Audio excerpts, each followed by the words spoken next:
हूँ आकृति पांडे। आप बने हुए मेरे चैनल पे जानने के लिए ऑटिज्म और उसके मेंटेनेंस में किस तरीके की टिप्स को जानना है, इन सब चीजों के लिए आप हमारे चैनल पे बने हुए हैं। हमारी सीरीज है myths and facts about autism. हमारे सेंटर पर आने वाले बहुत सारे गार्जियन का सबसे बड़ा जो सवाल होता है वो ये होता है कि मेरा बच्चा रोता क्यों है।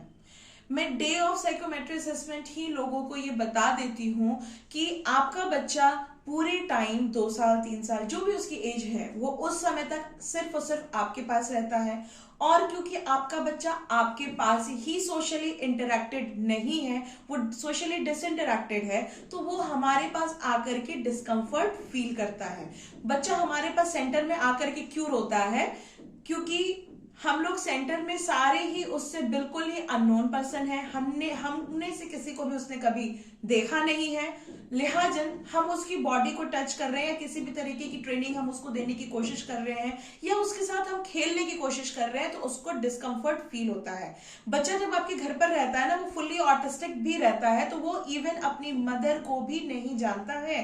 तो ये बहुत बड़ा मिथ है पेरेंट्स के अंदर कि बच्चा सिर्फ मदर से इंटरेक्टेड है या मदर के ऊपर डिपेंडेंट है।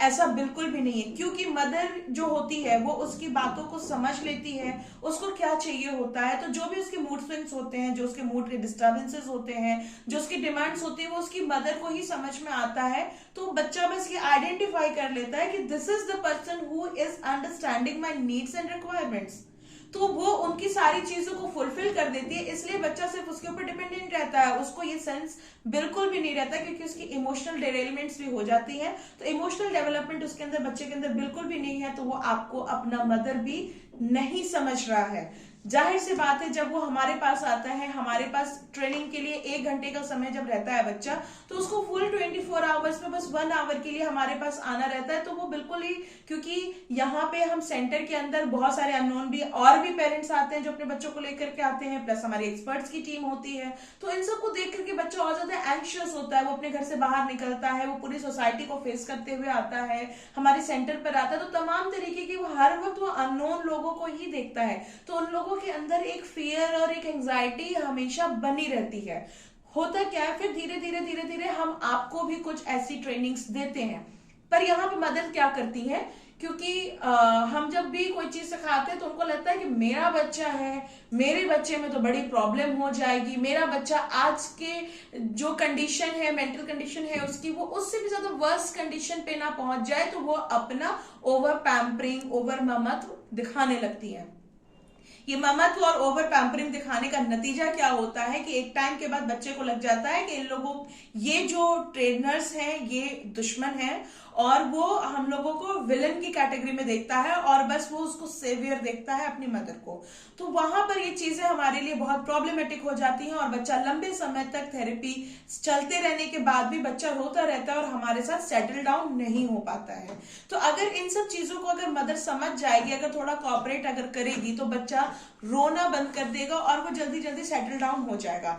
5 इयर्स एंड अंडर के जो बच्चे होते हैं उनके पास अपना कोई भी बिहेवियर नहीं होता है, उनको इतनी ज्यादा अंडरस्टैंडिंग नहीं होती है। तो अगर मदर अगर हमको कॉपरेट करती है तो हम जल्दी ही किसी भी चीज की रिकवरी को लेकर के आ पाते हैं। लेकिन चैलेंज कहां पर आता है कि मदर ही कॉपरेट नहीं करती है, और नहीं करने की वजह से हम लोगों को बहुत सारी चीजों में स्ट्रगल फेस करना पड़ता है, क्योंकि वो ट्रेनिंग फिर लंबी टाइम की चलने लगती है, बच्चा भी हमको सेटल नहीं करता है, हमारे साथ एडजस्ट नहीं करता है, हम कोई भी ट्रेनिंग देते हैं हम उसके साथ वो एडजस्ट नहीं करता है, उसकी सोशल एंजाइटी दूर नहीं होती है। तो तमाम तरीके की चीजें ना वो सारी नेगेटिव फ्लॉज के अंदर चलने लगती हैं। तो अगर हम यहाँ पर, अगर पेरेंट्स अगर हमको समझें कि हम कसाई नहीं हैं, हम एक्सपर्ट हैं, और हम यहाँ पर आपके बच्चे की हेल्प करने के लिए आए हैं, हमारे सेंटर पर या किसी भी सेंटर पे, इंडिया में हो या वर्ल्ड में हो, किसी भी सेंटर पर किसी भी बच्चे को मारा नहीं जाता है।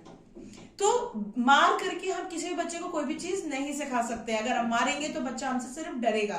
बच्चे को जो डर हमारे पास इनिशियल स्टेज पर होती है, बस वो ये होती है कि उसको सोशल एंजाइटी है, वो एक डिप्रेसिव लाइक सिम्टम है, वो अकेले रहने की कोशिश करता है, और उसको ऑल ऑफ सडन ढेर सारे लोगों के बीच में ले आया जाता है, इसलिए ये प्रॉब्लम होती है।